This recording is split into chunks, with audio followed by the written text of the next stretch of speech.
Здравейте! Добре дошли на официалното представяне на STEM Athlon сезон 2026.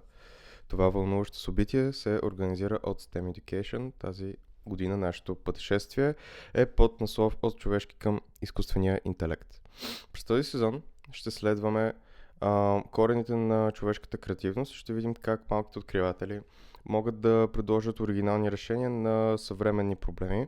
Подгответе се за сезон, изпълнен с иновации, инженерни предизвикателства и много екипен дух. Така, повече за състезателните ни категории. STEMathon 2026 предлага широк спектър от категории, разделени по възрастови групи, за да обхване всички етапи на училищното образование. Имаме категория Early Elementary за най-малките от 6 до 9 години, следвана от Higher Elementary за ученици на възраст от 8 и 11 години. За по-големите е предвидена категория Middle School за ученици от 12 до 15 години. Освен тях, програмата включва и динамичните спортни дисциплини футбол 2 на 2 за възраст от 6 до 9 години и триатлон 2 на 2, който обхваща ученици от 6 до 11 години. Като в триатлона също е включен футбола и баскетбола.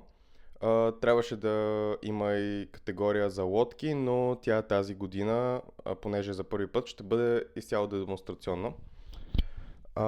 Така, от човешкия към изкуствен интелект, човекът в центъра. Централната тема на сезона ни връща към основите на нашето съществуване, от човешкия към изкуствен интелект. В епохата на технологичен бум е важно да си спомним за времето, когато хората бяха единствения интелект на планетата.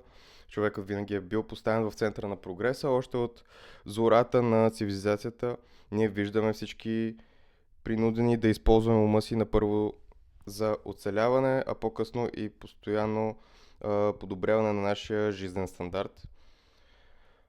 Замисляме се какво ни е необходимо, за да живеем пълноценно и как нашите нужди са движеща сила за всяко голямо откритие. Всичко започва от човека и неговата способност да намира изход от трудни ситуации.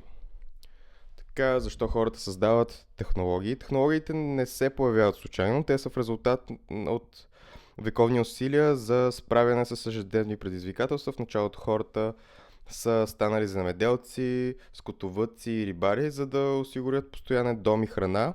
С развитието на човечеството оцеляването вече не е било достатъчно и стремежът се е насочил към по-добър живот. Нашите предци са имали неспокоен и изследователски дух, който ги е карал да търсят нови земи и да обединяват продукти с далечни региони. Така са се развили системите за транспорт и търговия. В този контекст учениците са предизвикани да погледнат на технологията като на инструмент, който помага на човека да преодолява границите.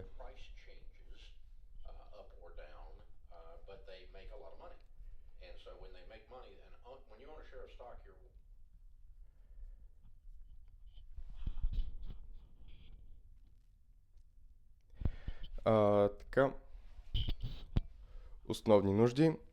Храна, дом и сигурност, земеделие, риболов, скотовъдство, постоянен източник на ресурси. Така. Като говорим за развитие, винаги започваме от основните нужди. Развитието на земеделието, риболова и скотовъдството е позволило на хората да имат предвидим източник на ресурси. Без задоволяването на тези първични потребности е невъзможно да се мисли за по-сложни структури, които културата или изкуството, като културата или изкуството. Според теорията на Маслоу, въздухът, водата, храната и подслонът са фундамента на нашето съществуване. Учениците трябва да изследват как тези базови изисквания са довели до създаването на първите прости инструменти и как те се трансформират в модерни системи, които познаваме днес. Така, енергия и автоматизация. Следващата стъпка в прогреса е овладяването на енергията. Първоначално огънят е бил основен източник за готвене и отопление, но по-късно се появяват механичните електрически решения. Устройствата стават все по-модерни и сложни, което прави целият процес на труд по-лесен, надежден и устойчив. Автоматизацията, която днес ни изглежда естествена, е започнала от прости машини, които улесняват физическата работа на човека.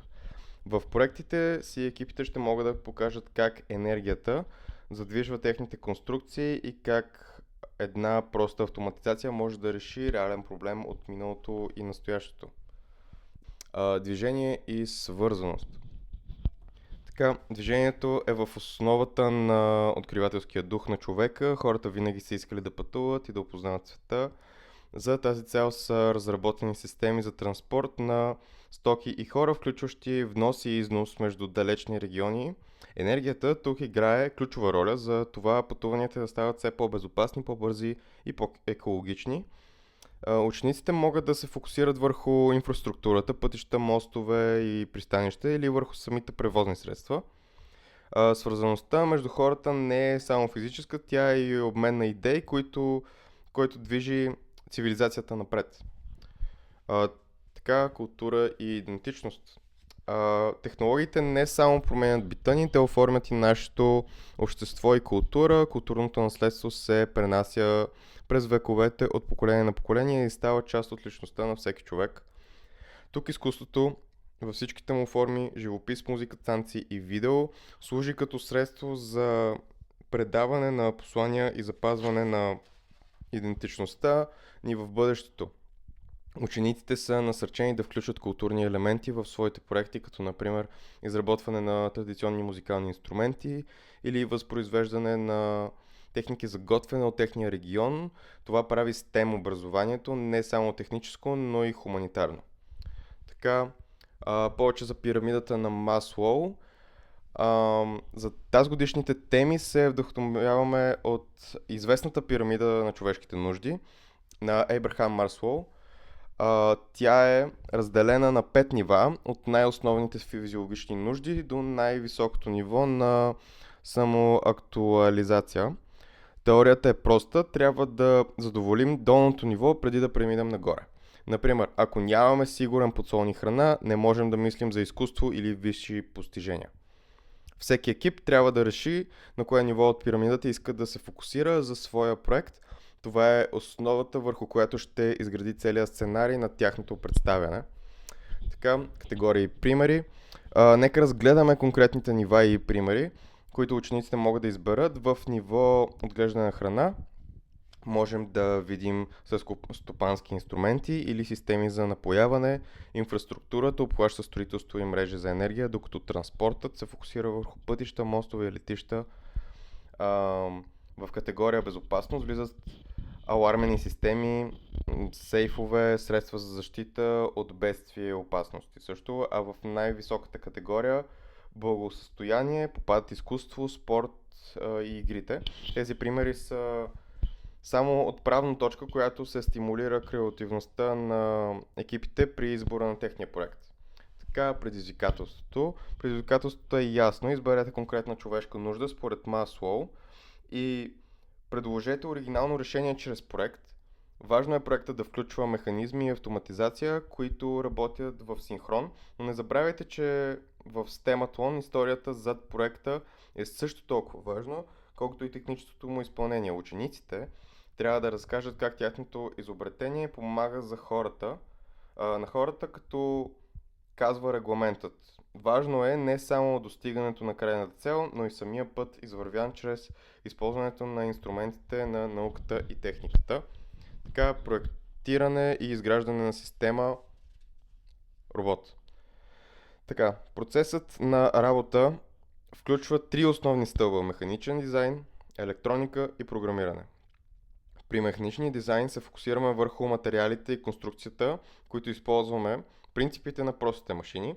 Електрониката включва правилното свързване на сензори, мотори и контролери, които вдъхват живот на модела, и накрая идва програмирането, където чрез код и логика се определя поведението на цялата система. За конструкцията трябва да се използват лего части, класики или техник, или хибридни варианти, които е разрешено ползването на собствени комплекти от учениците. Така, представяне и демонстрация. В деня на състезанието представянето е ключово. Екипът трябва да ясно да изложи идеята си, като посочи проблема и демонстрира как неговото решение работи на практика.